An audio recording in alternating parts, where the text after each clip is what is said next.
ইউএসএতে প্রেগনেন্সির সময় ডক্টর দেখানোর একটা নির্দিষ্ট শিডিউল আছে। হাই, আমি আলো। আমার আরেকটি মিনি ভ্লগে আপনাদের অনেক অনেক ওয়েলকাম।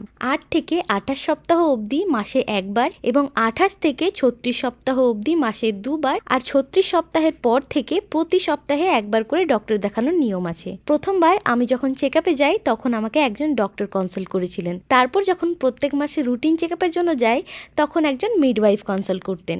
একজন মিডওয়াইফ হলেন একজন প্রশিক্ষিত স্বাস্থ্যসেবা পেশাদার, যিনি কম ঝুঁকিপূর্ণ প্রেগন্যান্সি এবং পোস্টপার্টামের বিশেষজ্ঞ। তারা ডেলিভারি এবং পোস্টপার্টামের সকল পর্যায়ে মহিলাদের সাহায্য করে থাকেন। মিডওয়াইফেরা ডেলিভারির আগে এবং ডেলিভারির পরে বাচ্চার যত্ন এবং মায়ের স্বাস্থ্য সংক্রান্ত ব্যাপারগুলো দেখেন। এই মিডওয়াইফের কনসেপ্টটা গোটা পৃথিবীতেই প্রায় সেম, কিন্তু আমরা ইন্ডিয়াতে যেটা দেখে থাকি, যাদের আমরা মিডওয়াইফ বা দাইমা বলে চিনি, তারা তাদের বেসিক নলেজ ইউজ করেন ডেলিভারির আগে ও পরে। কিন্তু এখানকার ক্ষেত্রে সেটা অনেকটাই আলাদা। এখানে মিডওয়াইফ হওয়ার জন্য অনেকখানি পড়াশুনো এবং নির্দিষ্ট একটি পরীক্ষা পাস করে তারা মিডওয়াইফের লাইসেন্সটি পান।